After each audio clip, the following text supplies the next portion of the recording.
Hello, folks, and welcome to this New Jewish Narrative webinar. I'm Hadar Susskind, the President and CEO of New Jewish Narrative. We will be getting started in a few moments, but for those of you who've been with us before, you know this is the part where I partake in the time-honored Washington tradition of filibustering a little bit as we let participants join the Zoom. So again, thank you for your patience. Thank you for being with us. And in just one moment, I will introduce our speakers here today, and we will get going and get our webinar started. So thank you. And let's see. Okay, numbers are rolling up. Great. So again, hello and welcome, everyone. I'm Hadar Susskind, the President and CEO of New Jewish Narrative. I'm thrilled to have you with us today for this webinar. There is a lot to discuss. Obviously, if you're here, you saw the invitation, which said we're going to be talking about the incoming administration and the incoming Congress. We certainly are going to do so, but of course, there's been big news since we sent that invitation out with the ceasefire hostage deal that is on the table and apparently has been approved, and we're going to dig into that a little bit more. So again, thank you for being with us today. Before we get started, just a little bit of housekeeping. First of all, this webinar is being recorded. We will share that recording. If you want to watch it again, share it with friends, whatever it is, you will have that opportunity.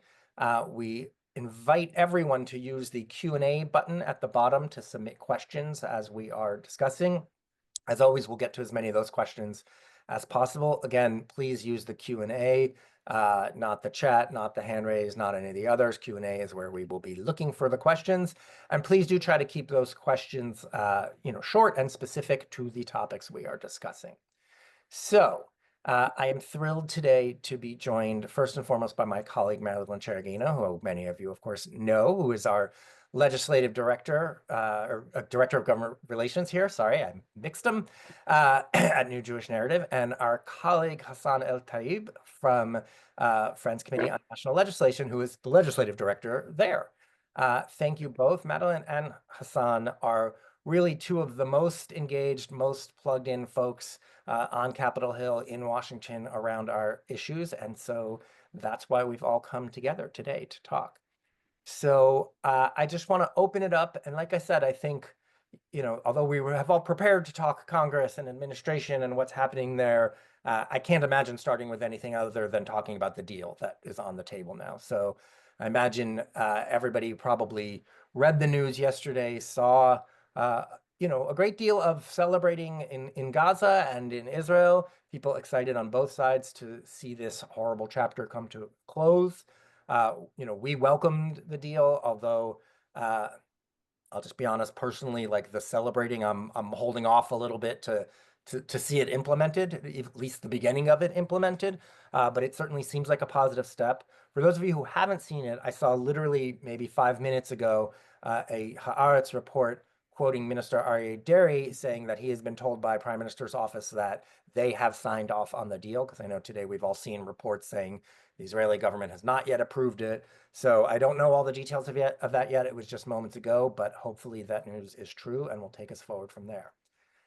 So Madeleine, I'm going to turn it over to you to talk us through a little bit. Take it away. Yeah. So, I mean, this deal is something that essentially has been on the table for quite a while. And, as we get into kind of the original plan of what we were going to discuss here on what to expect from Trump and the new Congress, we can get into maybe a bit of how things may have shifted, but, without getting into too much detail, this is a multi-phase deal with 33 hostages set to be released over the course of 6 weeks. The first round will be released on Sunday, fingers crossed, and then subsequently every 7 days. I believe it's the soldiers who are being held who are supposed to be released in this first tranche. And a number of Americans are included in the overall list of hostages supposed to be released. This also comes with a number of Palestinian soldiers, not soldiers, Prisoners. prisoners. Yeah, thank you. Who are going to be released. I believe it's around 1,000 overall, and then a withdrawal from the Philadelphia corridor. And I think it's 16 days, 14 days after the beginning of the deal.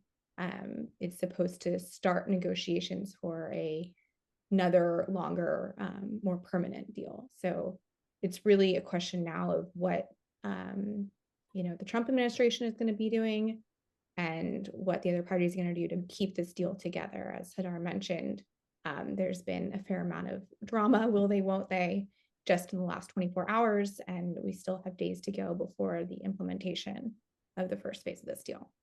So yeah. Yeah. Thanks. I Hassan, just please. want me to add more. Hadar, I share the idea that we should be cautiously optimistic and maybe hold celebrations until it's actually implemented, when folks start coming home, when the bombings actually stop, because last night there was just massive shelling, 250 Palestinians wounded, 70 killed. So we really want to see this take shape, and obviously everyone's heart dropped, thinking that, wow, we might not actually see a deal with Netanyahu. Seemed like he reneged on actually having the cabinet vote. But that all said, it is welcome and an important step. Obviously we have to lament that it comes far too late for tens of thousands of Palestinians that have lost their lives, their limbs, their loved ones. It comes far too late for 1,200 Israeli civilians killed on October 7. The nearly 100 hostages that have been living separated from their families for well over a year now. So I can only imagine the agony going on in the region.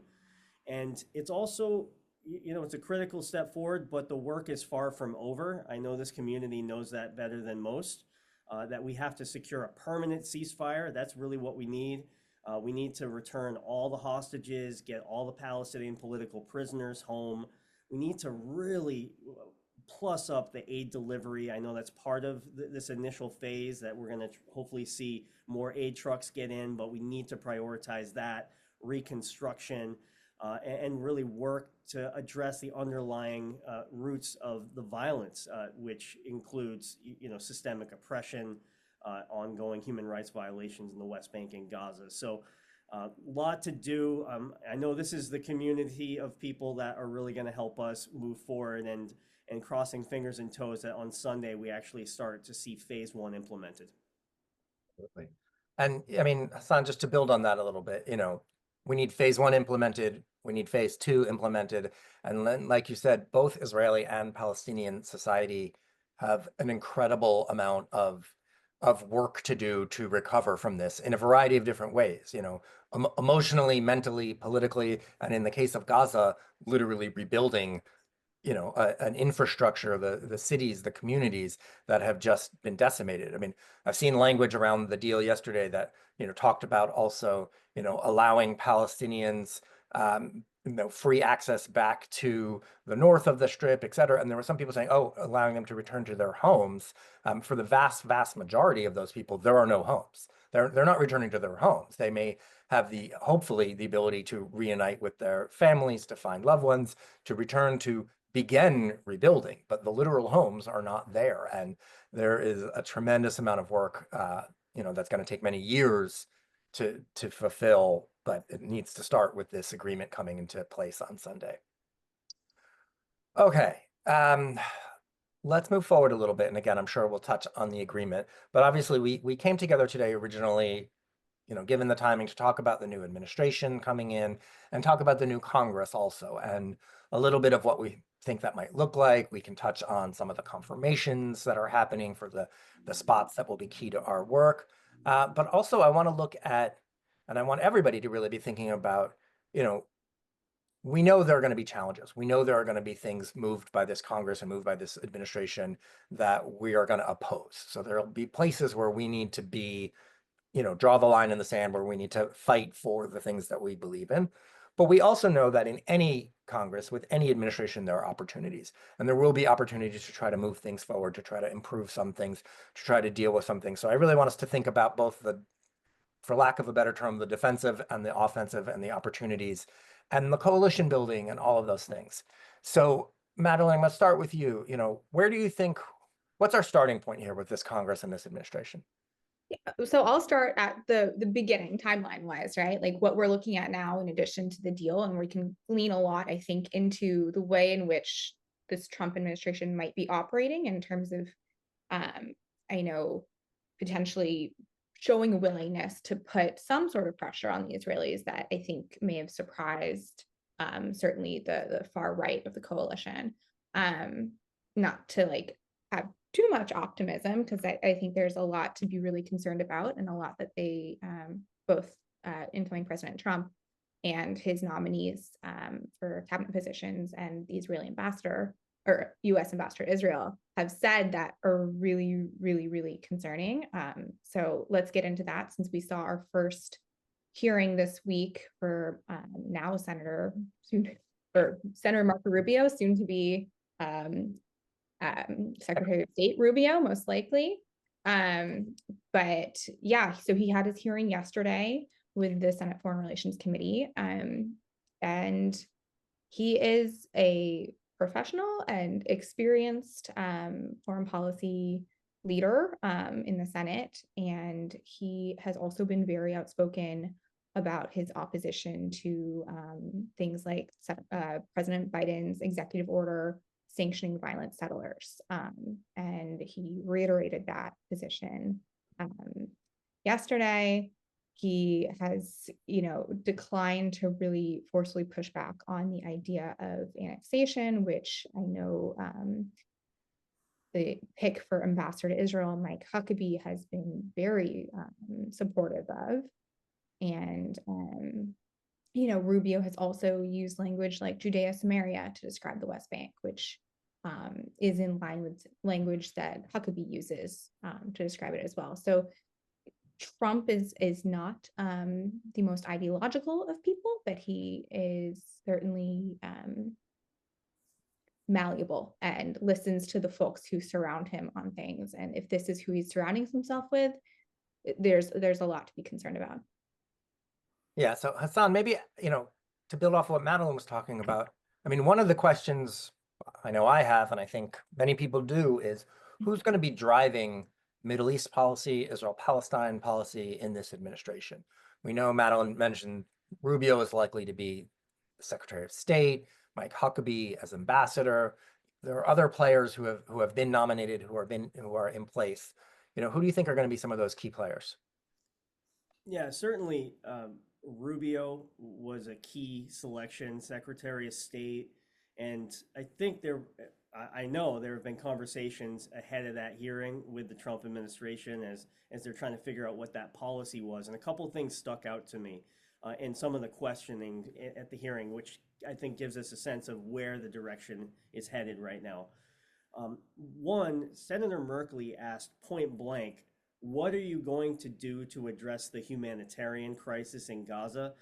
And, while Rubio applauded that there may be this ceasefire agreement, there was no real plan on addressing the humanitarian crisis, plussing up aid delivery, restoring UNRWA funding, trying to really, address this catastrophic suffering that we're seeing in Gaza. So I think, I wasn't surprised, but I think we can see that this administration is not going to really take seriously or put a lot of effort in addressing the humanitarian aid and access issues that so many of us have been focusing on.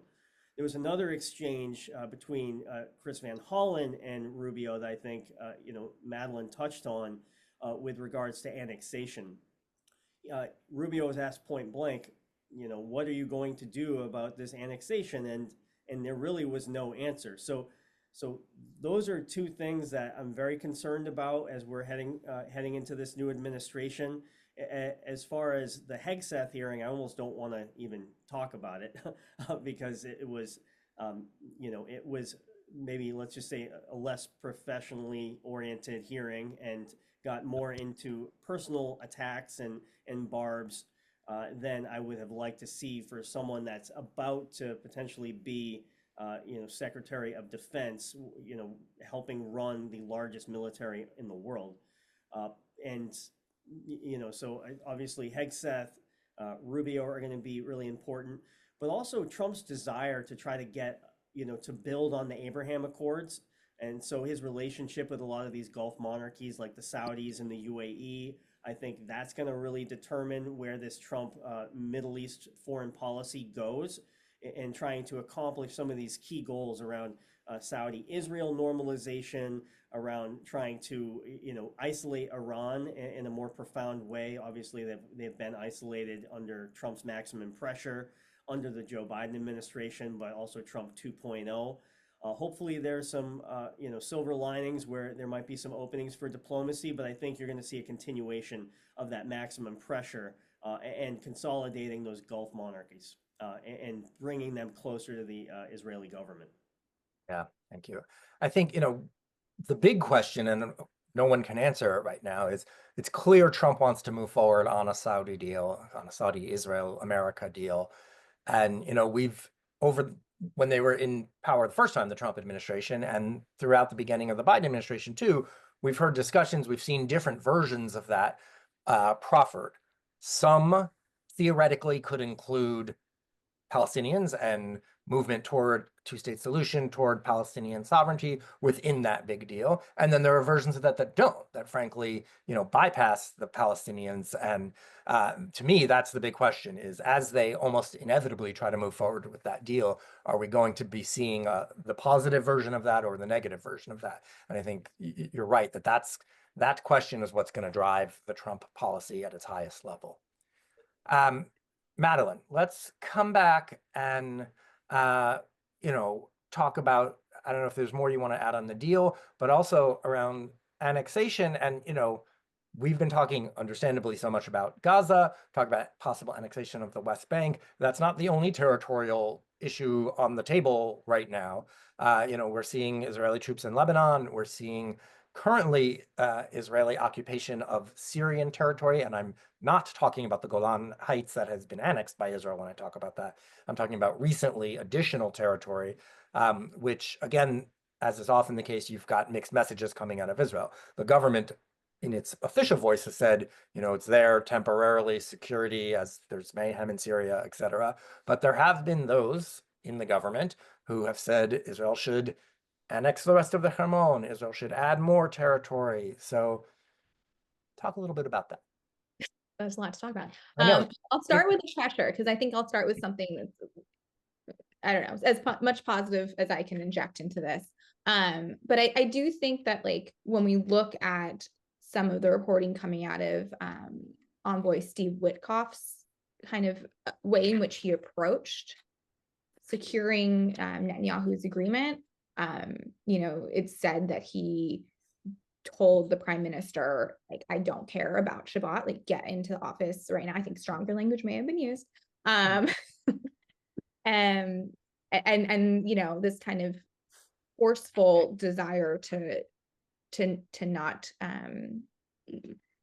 cave necessarily, and to want to put pressure on the Israelis. Now, what kinds of pressure they'll be willing to employ, the Trump administration will be willing to employ going forward, I can't say. I don't think it's the kind of pressure that we would like to see. Certainly, we supported conditioning aid, continue to support conditioning aid. We're supremely disappointed by a number of decisions made by the Biden administration when it came to the use of our aid and ensuring its compliance with existing U.S. law. So I don't expect the Trump administration to break new ground in that area. But, I think any sort of opening to show that you're some daylight between the Trump administration and the Israeli government, or at least the Netanyahu government, is a good thing, especially as we look at annexation and territorial expansion. If we remember the Trump plan previously, in his last time in office, we saw a map of what Kushner wanted to push forward in the West Bank, which was like, a series of Bantustans as their version of an agreement. I don't think that's necessarily what they're going to pursue now. The landscape has changed so much. But going back to the usage of the term Judea-Samaria and the normalization of West Bank as historic Jewish land and supporting this kind of subtler right wing, that is highly concerning. I also will note when we're talking about Syria and Lebanon, the Golan Heights were recognized under the Trump administration as Israeli territory. So there is a willingness to recognize, Israeli expansion by as a precedent from the Trump administration in the past. So yeah, that's really tough to say. I mean, we also have seen infrastructure happening being built in the north from, Israeli settler type the north of Gaza, from Israeli settler supporters, I should say. There's a lot of murkiness, but there have been reports coming out that there's been kind of the groundwork being laid to bring civilian settlers in. Obviously, that's not happening yet, but the question of, again, like what this deal looks like going forward, how they sustain the deal, and what the Trump administration is willing to allow for is all a question. And also, what Netanyahu would want to do in order to keep the far right of his coalition in line, particularly since they're rather upset with him at the moment. So are there other concessions that are going to be made, possibly? Yeah, and actually, Hassan, I'll come to you in a minute, but Madeleine, you're talking about how Netanyahu is dealing with his government. There's no question the settler movement has been explicit about its desire to resettle in Gaza, and its representatives in government, Smotrich and Ben-Gvir, have supported that. And we're seeing this conflict right now, and I think some of what we've seen in the last 24 hours about is Netanyahu going to sign the deal or not, and the way he is talking about the deal in Hebrew to his supporters is very, very different than what is actually in the deal. Because as always, he's trying to manage his coalition. And, Smotrich and Ben-Gvir have both said in the past they would leave the coalition if this were to happen. There are now reports that he's trying to keep them in by promising them that he's only going to do the first part of the deal or various other things that may include the concept of resettling. Again, I don't think any of that is really known now. None of that is clear, but it certainly is part of the discussion there. Hassan, you want to add on what Madeleine was talking about, or things? I would say let's do this. Let's talk a little bit more also about this, the Syria and Lebanon piece, if you want to talk about that, and then I think maybe we should flip and start talking a little bit more about some of the other congressional and administrative priorities that are beyond the deal. Yeah, absolutely. So maybe on the Syria piece, there's a couple things we want to look out for. Trump has, in his first term, removed U.S. forces.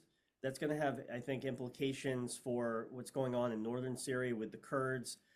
There's also this question of will we actually, the Biden administration has removed sanctions from HTS, and it seems like there might be some carve-outs.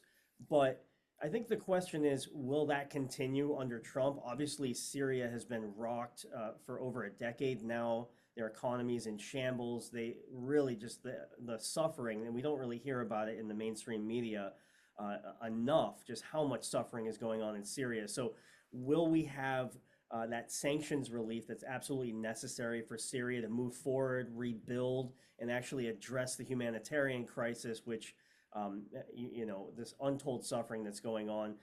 I'm cautiously optimistic. You've had some Republicans like Joe Wilson and others call for sanctions relief. So, our advocacy at FCNL, we're going to try to maintain that pressure on sanctions relief, making sure that critical humanitarian aid, reconstruction support can actually get to where it needs to go. Also, some de-risking and making sure that humanitarian operators can get the goods safely into Syria that they want to get in. But I think the question remains whether or not Trump is, how far they're going to pursue that. And obviously the suffering going on in Lebanon is huge. They just elected a new president, appointed a new prime minister who is part of the ICJ. So I think there's a lot of optimism in Lebanon right now. If maybe we can, extend that ceasefire, move forward, and if we are able to implement at least phase one and hopefully more phases of the Gaza ceasefire, I would assume that that would significantly de-escalate the situation in Lebanon. But the question remains whether or not we're going to actually see full Israeli withdrawal and true de-escalation. So a lot of questions remain. I did want to talk a little bit about Congress, Hadar, if that's all right. So obviously we've got this trifecta. Republicans now control the White House, they control the House, and they control the Senate. This is going to give Democrats way less leverage, in appropriations negotiations, on reconciliation.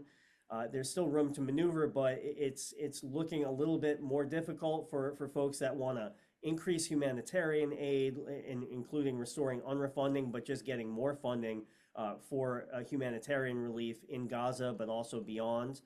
Support for the UN is going to be severely limited. I would imagine you already saw Congress vote on sanctioning the ICC. I know we're going to get into that probably a little bit more soon, which would be a disaster. Obviously, this is a key institution that is, trying to hold people accountable across the world, not just in Israel, Palestine, but obviously Russia's disastrous war in Ukraine and beyond. So we're already starting to see more of that. I could imagine that NGO killer legislation that came up last cycle is going to come up again. And really, who knows? Speaker Johnson, Senator Thune, they control the floor of the House, of the Senate. So again, it's going to be very difficult for Democrats to block key pieces of legislation from getting to the floor. That said, there is still hope. We're going to maybe, when we get into the opportunities piece, I think Madeleine and I can provide some positive suggestions of things that we can do as constituents, as activists, to try to move the needle and really make investments in the political world for the long term. A couple other things I'd mention is Brian Mast, representative from Florida, is now the chairman of the House Foreign Affairs Committee. He is staunchly pro-Israel. He was actually served in the IDF, for a former veteran, but has really said, I would, if I dare say, some vile things about Palestinians, on the floor, just in the press, that it's just so incredibly dehumanizing and upsetting. We also have Rep. Meeks, Democrat. He's going to remain the ranking Democrat on House Foreign Affairs Committee. He currently has a hold on a new package of weapon sales to Israel that remains in place. I believe Senator Shaheen is also holding that weapon sale, at least through this inauguration. We'll see what happens. So we have some, maybe some folks that are a little bit more critical and want to make sure that U.S. weapons are not being used to violate human rights. Again, on Shaheen, that to me is one silver lining we have. She voted in support of that JRD last year that Senator Sanders brought to the floor with his colleagues. And someone that I think has respect from Republicans, has been very pragmatic, and someone that took, again, this really bold step in November to make sure that U.S. weapons like artillery shells, specifically offensive weapons like artillery shells, tank shells, JDAMs, are not being used by the Israeli government to violate fundamental human rights, violate provisions of U.S. law and policy, like 620I, the Foreign Assistance Act, like the Leahy Law, and also key provisions of international humanitarian law. So there are some silver linings here, but obviously, we don't do this work because it's easy. Yeah, thank you. I'm just going to jump in. Oh, sorry. I'm sorry, 1 second. I want to hit two or three real quick things, and then I will hand to you. So first of all, a couple of just very short questions that have popped up in the question, and we'll get to more. One person asked just the question, going back to the hostage deal, is about whether or not is known how many of those hostages set to be released in the first group are alive. The reporting is that the Israeli government has demanded that all of those released in the first part be living hostages. They are all, whether living or dead, being referred to as the hostages.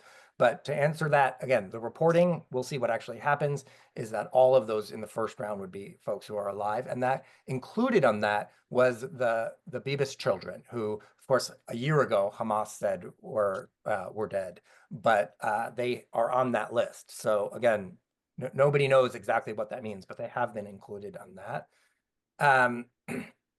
And then I wanted to just very briefly address, because somebody asked a question here about the question when we were referring to the Palestinians being released, the phrase political prisoners was used. I want to be very clear, there are more than 1,000 scheduled to be released. Some of those are clearly people with blood on their hands. Some of those are people who have participated in acts of terror, who have killed people. Some of them definitely are not. Some of them are, you know, are children and young people who threw stones, who protested, who did things like that. And some of them, to be clear, are in fact political prisoners. I'm not putting numbers on that and giving ratios, but to be very clear, there's a broad range of people being included in that. Without a doubt, some of them have blood on their hands. That is part of the agreement, and that is understood by the Israeli government and the Israeli people, but not all of them. So that's important. And then the last piece, and Madeleine, I promise I will hand it back over to you. Hassan, when you mentioned Rep. Brian Mast, who I have nothing nice to say about, I will say it's not accurate to say that he served in the IDF. He showed up in Congress wearing an Israeli army uniform, which was like terrible Halloween gone wrong. And he literally volunteered where he painted a fence on an Israeli army thing, but that was like army tourism. It is not accurate to say that he really served in the IDF. So for what that's worth. Okay. With that, everything else you said about him, I agree, and more horrible things because he's horrible. With that, I will turn to Madeleine, please. Okay, so I'm going to go back to what Hassan was saying and just kind of underscore some of the optimism there, because I think there's a lot to, some things that we can cling to in this moment.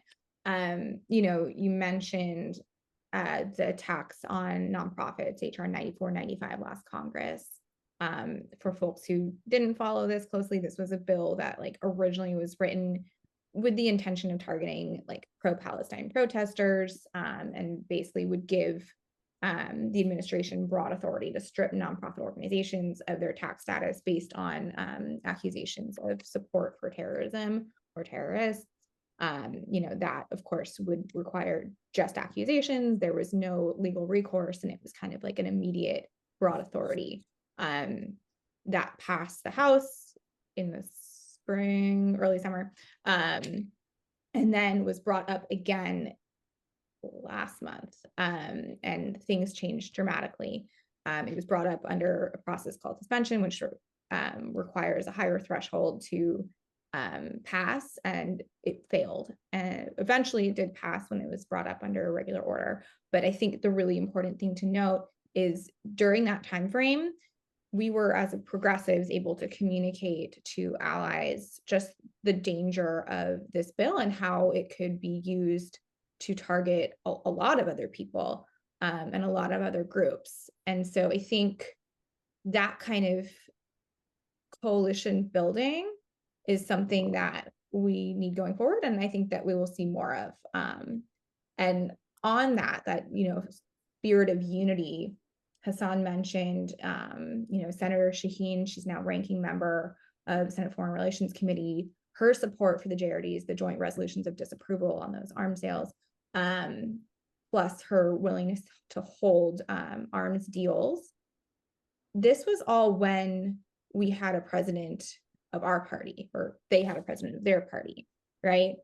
There is, for everyone who can remember, 5 years ago plus, 4 years, I don't know, losing track of time.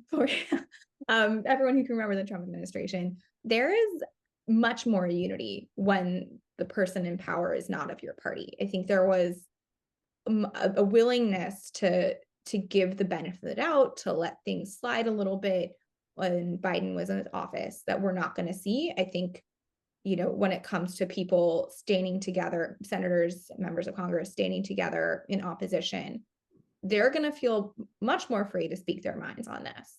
And so I wouldn't be surprised if we see even broader coalitions built among the, I don't know, are we still using the word resistance? But among the Democrats in office. Yeah.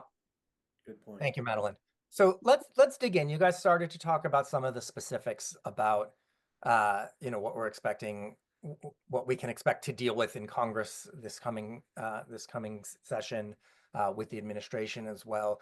You dug in a little bit on a few pieces. There are a lot more. There are things that we know we're going to have to, again, play defense and fight off efforts, and there are going to be those opportunities. Even, in some cases, maybe House Democrats aren't going to be able to introduce legislation, but they'll have resolutions. They'll have other opportunities. So let's highlight a couple of those things. I know, you've mentioned, we've talked about UNRWA a little bit and funding there.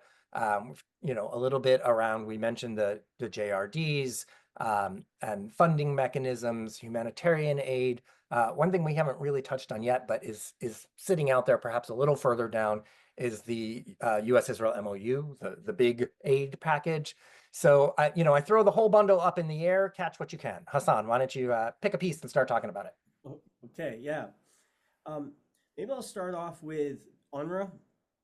So folks I'm sure folks already know that the United States cut off our funding to UNRWA. It's, hundreds of millions of dollars a year. The United States is historically the biggest supporter of UNRWA. There were allegations that 12 of UNRWA's 13,000 staff in Gaza participated in the October 7 attacks. UNRWA did take immediate action, firing those employees. The UN launched an independent investigation. We got the Kelowna report, and after the findings of the Kelowna report showed that UNRWA was in fact very committed to principles of neutrality, core principles that every humanitarian operator should be using, especially in a war zone. That 15 of the 16 countries that had initially paused their funding restored funding. These are key U.S. allies like Canada, France, Japan, Australia, Germany, the UK. And, I know everybody here on this call, Hadar and Madeleine anyway. I don't know everyone on this call, but we've all been collaborating really effectively, trying to build support in Congress for UNRWA restoration, trying to remove the congressional limitations on UNRWA, and also try to convince the executive branch that this is a key UN agency that is the backbone of aid delivery. There is a massive humanitarian crisis unfolding as we speak. Polio, UNRWA has been playing a lead role in trying to fight the polio epidemic with the WHO and other institutions. They've been trying to stop the famine.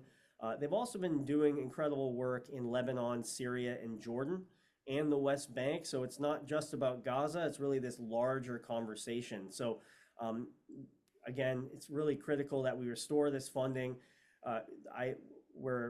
We're expecting that Reps Carson, Jayapal, Schakowsky, and Senator Welch, Klobuchar, Van Hollen, and others are going to be reintroducing the UNRWA Funding Emergency Restoration Act.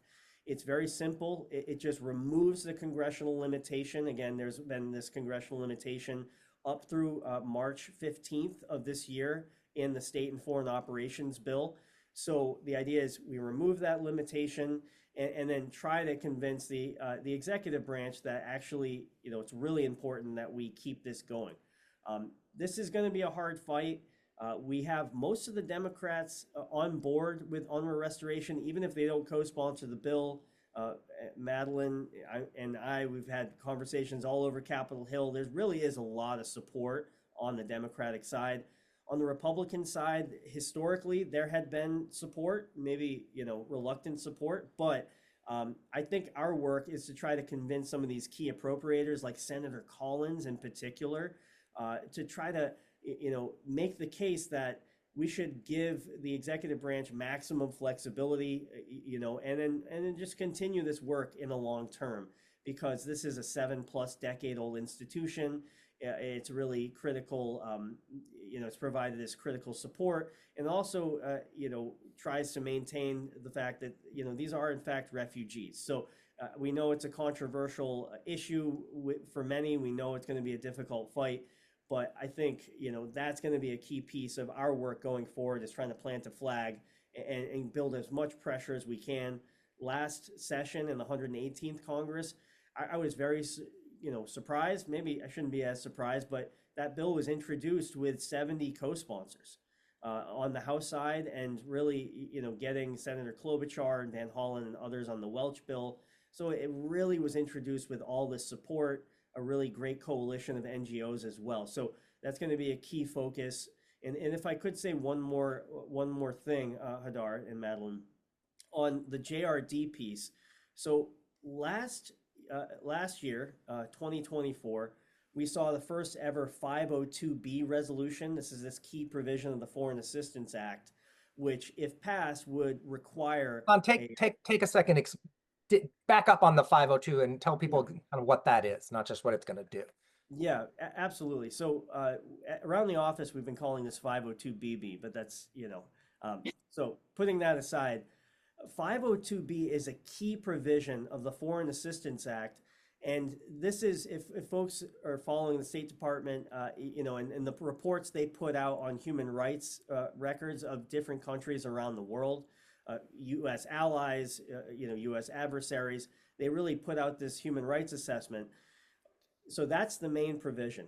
And then 502BC is this other provision that if Congress suspects that there are massive human rights violations going on in a given country, they can unilaterally force the entire chamber to vote and require the State Department to do an expedited human rights report within 30 days of passage.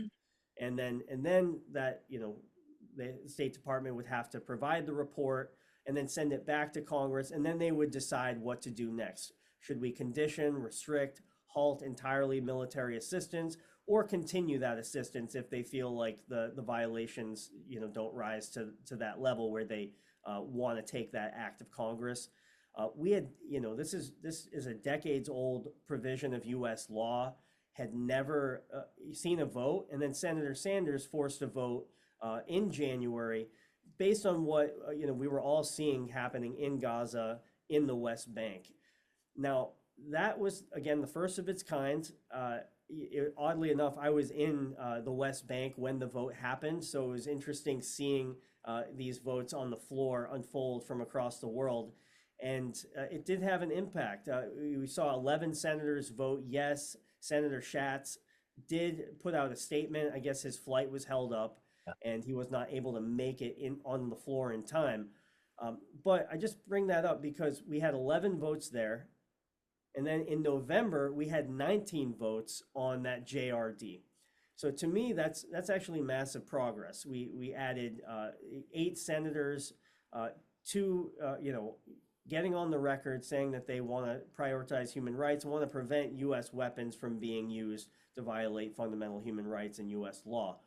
So I think under the Trump administration, we're going to need to lean on more expedited procedures, things that senators can force a vote on, especially considering that Senator Thune and Speaker Johnson are going to control the floor. It's going to be very hard to get things to the floor that prioritize things like human rights and humanitarian aid. So we're going to need to, keep 502B in our back pocket, keep, using JRDs. That's a piece of the Arms Export Control Act. We're going to need to keep that in our back pocket as well, possibly even a War Powers Act, down the line. And just from the first Trump administration, we used things like the War Powers Act and JRDs to really advance diplomacy in Yemen. After the War Powers Act passed in 2018, we saw Saudi and the Houthis actually agree to a ceasefire in Yemen's largest port of Hodeidah, which kept aid flowing for really, millions of people. So I think those are some really important lessons and things that FCNL is thinking about as we go forward in the Trump administration 2.0. Great, thank you. Madeleine, let me just turn it over to you. Yeah, first off, I could not agree more about forcing votes in the Senate and using, those privilege resolutions. It really is, like Hadar said, like we don't have the ability to get things on the floor otherwise. So that really is a major recourse for us. And noting that we did get 19 senators to support the JRDs late last year, And again, like, not to like beat a dead horse, but to what I said about the willingness to speak out against your own party versus, the opposition president, I will be very upset if we don't see higher numbers next time we do need to use a mechanism like that. Hopefully we don't need to use a mechanism like that, but just in case. What you said about UNRWA, I think, is exactly right.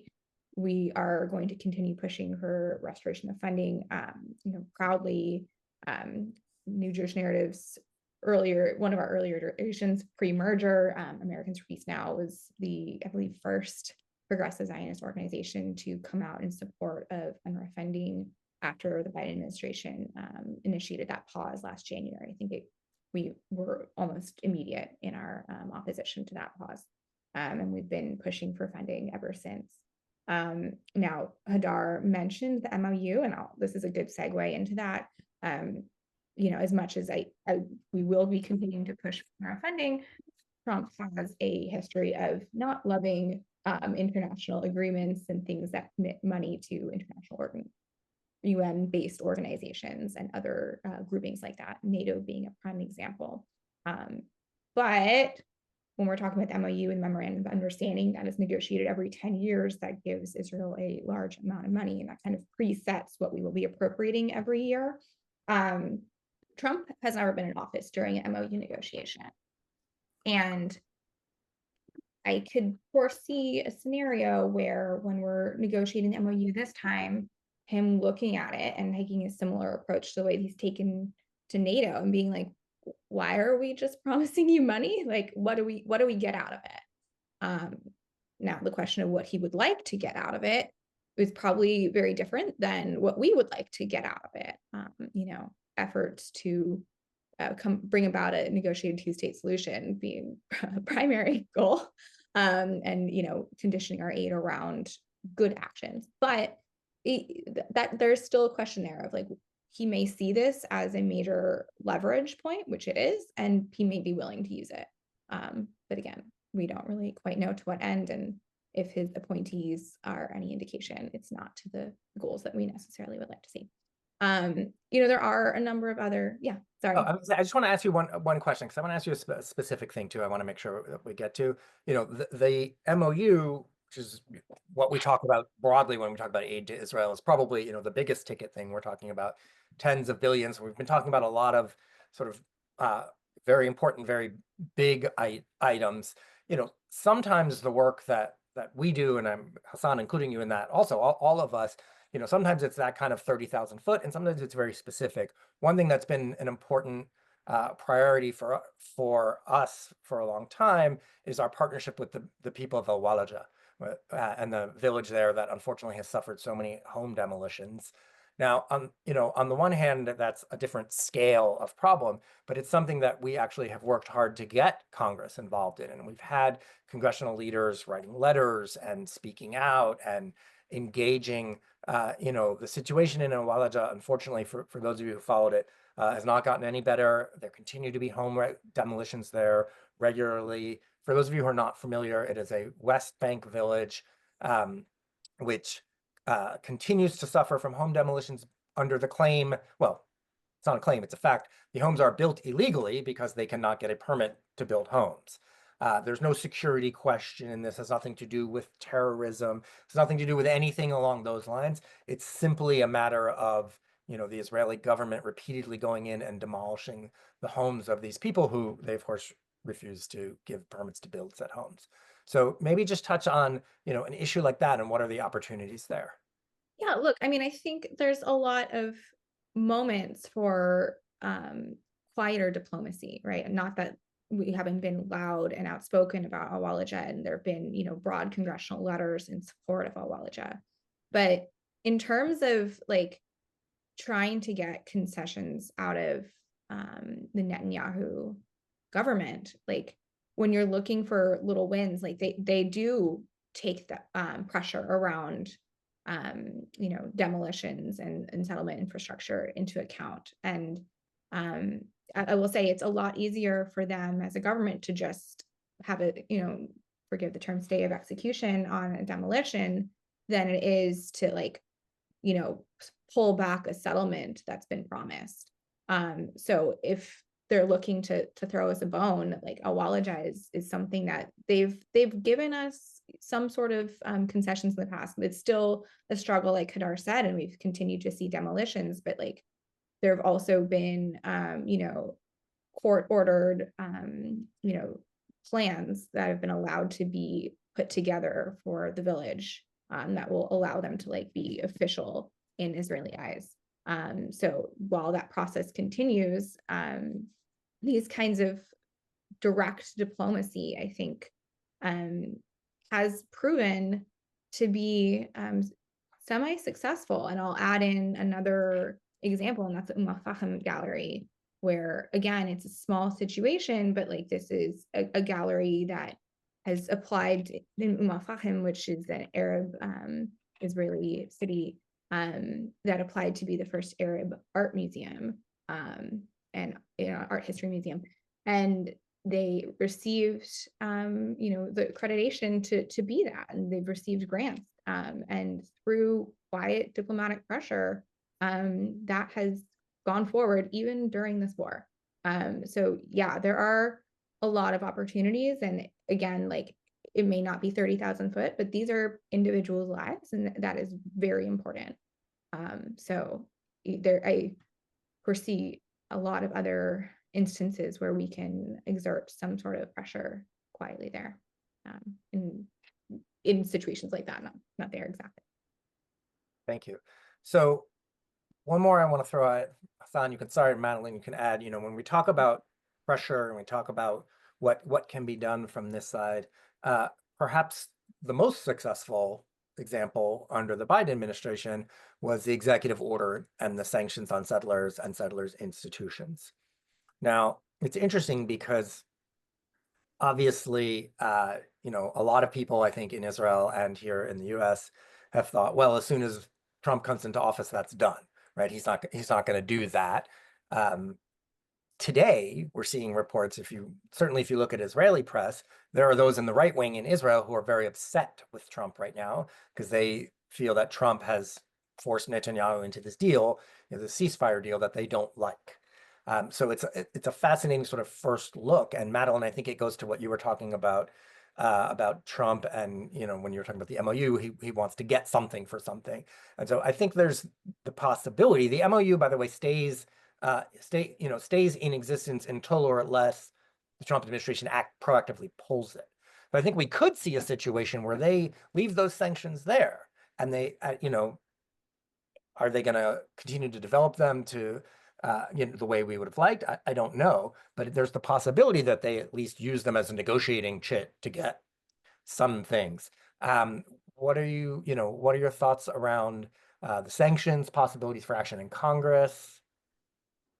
Yeah, look, at the end of last year, we saw bills introduced to codify those sanctions, and we were supportive of that. For everyone's awareness on this call, I know there's a variety of knowledge, but every new Congress, you have to reintroduce things. So that bill no longer exists for this Congress, but depending on whether or not the Trump administration pulls them down quickly, I could foresee those being introduced. Again, going nowhere because we don't have majority in either chamber. Rubio has been very clear in his opposition to these sanctions. He said it's not our job to police a sovereign nation. It's Israel's job to, I believe he said it was Israel's job to, pursue justice and, police their territory, Judea, Samaria. So again, that speaks a lot to his mindset. And if he's going to be Secretary of State, yeah, I could see the Trump administration pulling it down, but maybe not without a concession here and there. Again, I just don't know what those concessions are. Maybe it's for good behavior around adhering to this deal. Don, you want to add on that? It's getting the Trump administration to take certain actions we want is going to require us working and trying to build broad coalitions with unlikely, bedfellows. I think, trying to get in touch with libertarian members of Congress, folks like Rand Paul, Thomas Massie, trying to, expand those coalitions is going to be really essential So that's what I would recommend, especially if we want to put this into practice, into action. We saw Cato weigh in to oppose the NGO killer bill. We saw Rand Paul vote affirmatively to support that 502B resolution that Senator Sanders put on the floor. And we also saw a whole bunch of Republicans actually abstain from voting on the ICC sanctions bill. I don't know if they were just busy. I haven't personally checked with all of those folks.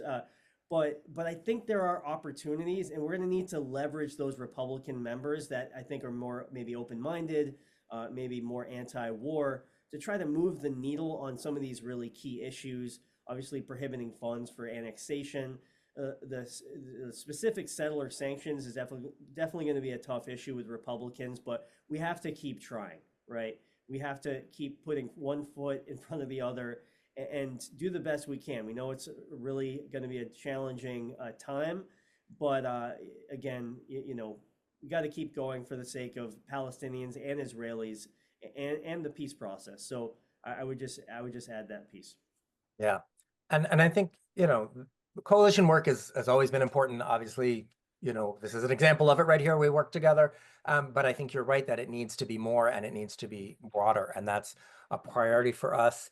Whether that is looking for those proactive opportunities or fighting off the negatives, whether it comes to sanctions issues, funding issues, but also things like the codification of the IRA definition and other efforts that we have been opposing in U.S. Congress. The whole equation has flipped with this different administration coming in. Some of that is what Madeleine was talking about in terms of Democrats being more united against a opposite party president. Some of it is that we know from the first Trump administration and what we've seen so far that his decisions and his goals are not aligned necessarily with traditional Republican positions always. And there may be spots where we can find those strange bedfellows that you talked about, and where we can find opportunities where whatever it is he wants, and there's so much talk out there about how the thing driving him is that he wants to win the Nobel Peace Prize. I don't know if that's true. I don't really care, frankly.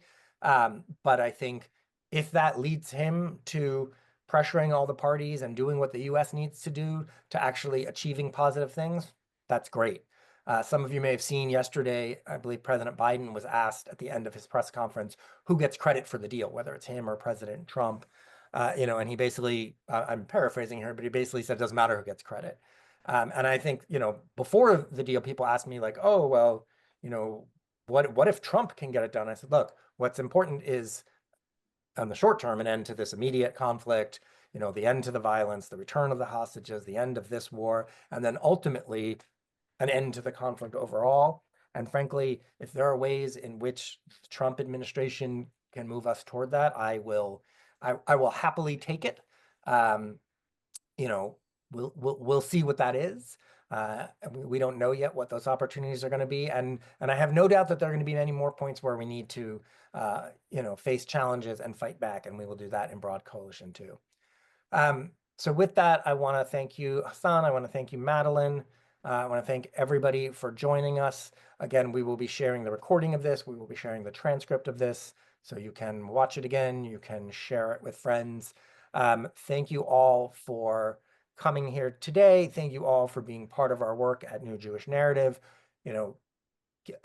Keep your eyes open. You will be getting action alerts from Madeleine. You will be getting updates for us.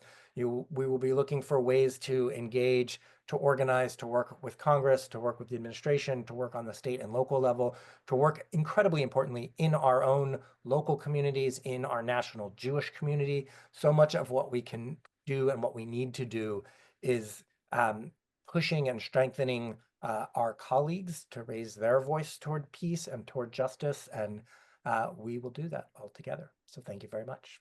Goodbye. Thank you.